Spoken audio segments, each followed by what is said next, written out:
Bonsoir à tous, merci d'être avec nous dans le programme du soir sur New World Info. Dans le décryptage de l'actualité, ce soir, on s'intéresse à la République démocratique du Congo, où 200 000 Congolais qui vivaient en Angola sont obligés de quitter le pays. L'expulsion donc de ces Congolais d'Angola continue. Plusieurs dizaines de refoulés et retournés volontaires sont arrivés ce lundi au poste frontière de Kamako dans la province de Kasaï. Selon leurs témoignages, ils fuient la violence suscitée par l'opération lancée par les autorités angolaises contre les migrants en situation illégale. On va évoquer le sujet avec Mamadou Diouf, notre éditorialiste. Bonsoir Mamadou Diouf. Bonsoir Samuel. Est-ce que ces 200 000 Congolais n'ont plus de place en Angola aujourd'hui? C'est clair qu'ils n'ont plus de place en Angola. Et ce qui pose problème, c'est qu'il y a une confusion du genre à la matière. Parce que parmi eux, il y a des réfugiés en bonne et due forme qui ont été recensés par la HCR, qui ont également des cartes de réfugiés. Et c'était lié à un événement qui s'est passé au Kasaï, qui les avait amenés à se réfugier au niveau de l'Angola. Il y a d'autres qui sont ce qu'on appelle des réfugiés économiques, qui étaient partis à cause de la situation qui existe en RDC que tout le monde connaît, en termes de guerre, en termes de désastre économique, mais également l'Angola à un certain moment, avec le pétrole, était devenu une sorte d'Eldorado dans la sous-région. Ils ont tout mélangé. Non seulement ils ont tout mélangé, mais on est en train d'expulser les gens, parce que c'est ça la réalité, alors que les autorités angolaises semblent vouloir faire croire aux gens que c'est des déplacés qui sont en train de retourner chez eux de façon volontaire. Mais tout le monde les a vus faire des témoignages qui montrent qu'on les a chassés de l'Angola. Alors pourquoi l'Angola décide aujourd'hui de chasser ces Congolais? On peut se poser plusieurs questions. La première question, c'est peut-être le nombre. Puisque quoi qu'on dise, nos pays ont souvent du mal à régler les problèmes de leur propre population. Quand on leur apporte le poids de 200 000 personnes supplémentaires, ça crée effectivement une difficulté. Le deuxième élément, il ne faut pas qu'on oublie que, à part la récente remontée des prix du baril du pétrole, pendant plusieurs années, l'Angola s'est retrouvé dans des difficultés économiques à cause de la baisse des prix du pétrole. Et souvent, quand un pays commence à rencontrer des difficultés, quand les nationaux ressentent les difficultés, si on regarde chez les étrangers et que ça marche malheureusement, on accuse souvent les étrangers d'avoir pris les emplois, d'avoir pris ceci, d'avoir pris cela. Et ça également s'est produit de sorte que il y a des violences qui commençaient à se poser par rapport à ces Congolais de RDC qu'on considérait un peu comme des usurpateurs, ce qu'ils n'étaient pas. Bon, tout cela a fait que finalement, l'État est en train de renvoyer des gens, mais pas de façon officielle, puisque rien n'a été dit à la RDC. Ils n'ont pas pris contact également avec le HCR. C'est eux-mêmes qui attrapent les gens et qui, avec des pick-up, les ramènent à la frontière au niveau du Kasaï en particulier. Quelle a été la réaction du HCR? Le HCR s'est plaint parce que les militaires et les policiers, au départ, quand ils prenaient les réfugiés, ils prenaient la peine de récupérer les cartes de réfugiés et de les déchirer. Quand les réfugiés ont compris, certains ont caché ces cartes. Et quand on les a fait traverser la frontière, arrivés au niveau du Kasaï, ils ont effectivement montré leurs cartes pour montrer qu'ils sont en bonne et due forme des réfugiés. Il y a d'autres qui ne sont pas des réfugiés, qui avaient des cartes de séjour. Donc légalement installés, parfois même depuis 20 ans, qui ont construit, qui ont investi sur place. Mais c'était la même chose, quand on voyait la carte de séjour, on l'a déchirée pour que la personne soit présentée comme un clandestin. C'est-à-dire quelqu'un qui n'avait pas le droit de séjourner au niveau de l'Angola. Donc l'AHCR a dénoncé en disant non. Il y a au niveau des personnes qui sont présentes, il y a à peu près 30 000 personnes qui sont des réfugiés qui viennent du Kasaï pendant que le Kasaï avait eu des problèmes en 2016 et 2017. Et ces gens sont effectivement dans un camp du HCR. Les militaires ne sont pas rentrés dedans. Mais ils ont encerclé le camp et le premier qui sort, on le prend et on le met dans le lot de ces Congolais qu'on renvoie au niveau de la RDC. Alors, comment est-ce que la République démocratique du Congo, de son côté, va pouvoir gérer le retour de ces Congolais? Mais compliqué à gérer parce que, imaginez 200 000 personnes, même si ce sont vos propres populations qui vous tombent dessus du jour au lendemain. Et quelle est la situation de la RDC aujourd'hui? Il ne faut pas oublier que les Nations Unies ont là-bas des militaires, vous avez des déplacés internes, ils vont dans une zone qui est une zone instable et ils avaient quitté la zone même à cause de cette instabilité.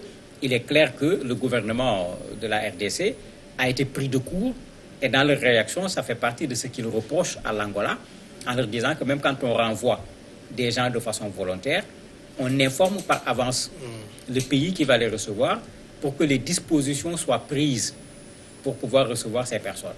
Quand on a demandé de témoigner les agents qui sont à la frontière, ils disent que par moment, ils ne sont même pas en mesure d'enregistrer les gens à cause du flux, puisqu'en 1 heure, ils peuvent recevoir entre 200 et 1000 personnes qui sont là, qui veulent traverser la frontière. Ils ne parviennent même pas à pouvoir prendre nom, prénom, etc. de ces personnes qui traversent, ce qui veut dire que ça crée un véritable problème pour la RDC. Alors, ajouter au problème simplement de retour, est-ce qu'il n'y a pas un autre problème humanitaire? Comment est-ce qu'on va pouvoir prendre en charge ces personnes? Le problème humanitaire va survenir rapidement, puisque quand on a interrogé les réfugiés, certains ont commencé à poser un problème. Il y a une dame qui disait qu'elle est arrivée avec son enfant de 4 ans. Elle a perdu son enfant à cause de la masse qui était là. On lui a demandé d'aller à la radio pour faire un communiqué. Elle n'avait pas de quoi payer. Donc, elle avait 2 pagnes. Elle a pris un des pagnes pour vendre, pour pouvoir payer le communiqué qu'on lui demandait de faire. Ça veut dire que dans quelques jours, ces personnes vont se retrouver dans une situation critique parce que le peu que les personnes ont pu amener ne pourra pas leur permettre de traverser cette période-là. Et en ce moment, on risque d'être en face d'une nouvelle crise humanitaire, alors qu'on avait parlé ici du fait qu'on prévoyait une crise humanitaire de sorte que même le HCR avait demandé aux gens d'appuyer davantage la RDC à cause des risques en termes de crise humanitaire. Voilà une autre crise qui va se déclencher, alors que la HCR a déjà du mal à faire le nécessaire pour ceux qui sont déplacés à l'intérieur même de la RDC.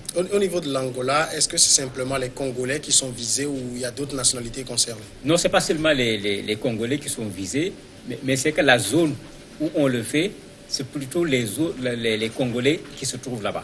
Il faut dire également que les Congolais sont très nombreux là-bas, ce qui s'explique parce qu'au niveau de cette zone, il y a une frontière de 2500 km entre les deux pays. Vous imaginez, on peut presque passer partout. 2500 km, ça fait plus que Lomé-Saint-Cancé, beaucoup plus même que Lomé-Saint-Cancé. Imaginez s'il faut garder tout cela, à moins qu'on ne prenne la méthode Trump en disant qu'on va construire un mur pour empêcher les gens de passer. Vous voyez toute la difficulté que l'Angola a pour pouvoir gérer une telle chose. Et c'est la raison pour laquelle eux, ils sont les plus nombreux là-bas. Il y a d'autres, mais pour le moment, il n'y a pas encore un afflux, comme on le voit avec le cas des Congolais de RDC. Justement, est-ce que l'Angola a pris des dispositions pour que ces Congolais ne puissent plus retraverser la frontière dans l'autre sens? Même s'ils le voulaient, ils ne le pourraient pas. Ils ne le pourraient pas parce que 2500 km de frontière, nous n'avons pas les moyens d'occuper ces 2500 km de frontière et d'empêcher les populations de traverser. D'autant que c'est des gens qui connaissent l'espace, qui souvent savent par où passer pour ne pas rencontrer un agent de sécurité ou bien une autre personne qui serait là officiellement pour les empêcher d'aller de l'autre côté. Et on l'a vu plusieurs fois quand on a renvoyé des gens. Si les gens ne peuvent pas s'installer, parce que parmi ceux qui ont été renvoyés, il y en a qui ont fait là-bas 20 ans. Il y en a qui disaient même qu'ils sont là, eux, ils parlent français, mais leurs enfants, aucun de leurs enfants ne parle français, tous leurs enfants parlent le portugais. C'est-à-dire qu'il va y avoir une difficulté, même si on les accueillait dans les meilleures conditions, d'intégration pour ces Congolais qui finalement ne parlent pas la langue du Congo, ne parlent également pas la langue officielle qui est le français. Est-ce que cette situation a quand même jeté un petit froid dans les relations entre les deux pays? Oui, ça a jeté un froid parce que lors du dernier Conseil des ministres le mardi, en réagissant, le gouvernement a dénoncé la violence avec laquelle on a ramené les gens. Le gouvernement a même dit qu'il y a des cas de personnes qui ont été tuées. Et le gouvernement a été clair en disant que, franchement, eux, ils dénoncent cette façon de ramener les Congolais chez eux. En parlant de perte de vie humaine, ils ont même parlé de vive protestation, de brutalité sur les personnes, sur à peu près 30 000 personnes qui ont été envoyées. Bon, pour le moment, ils disent qu'ils vont prendre contact avec le HCR pour voir un peu jusqu'où la chose va pouvoir aller. Mais la réaction a été forte, finalement, le mardi, parce que dans un premier temps, le fameux Lambert Mende avait dit qu'ils étaient en train de s'informer pour maîtriser d'abord la situation avant de se prononcer. Est-ce que le gouvernement de João Lourenço est en train de prendre des tendances d'extrême droite? On pourrait le dire parce que malheureusement, quand un pays rencontre des difficultés, souvent, c'est la méthode qui est utilisée. Pour que les populations ne se rendent pas compte des difficultés, on trouve un bouc émissaire, et généralement, le bouc émissaire, c'est les étrangers. Donc, on considère que notre pays est en train d'être envahi. On ne peut pas s'occuper des populations parce qu'il y a des étrangers qui viennent profiter, qui viennent bénéficier de la manne qui existe dans ce pays. Et indirectement, cela veut dire qu'ils empêchent aux résidents eux-mêmes de pouvoir en bénéficier. Malheureusement, c'est un discours qu'on a souvent vu au niveau des pays quand on rencontre des difficultés pour détourner l'attention des populations de la réalité qui souvent est la réalité d'une mauvaise gestion, tout simplement. Mamadou Diouf, merci d'avoir répondu à nos questions. C'est moi qui vous remercie.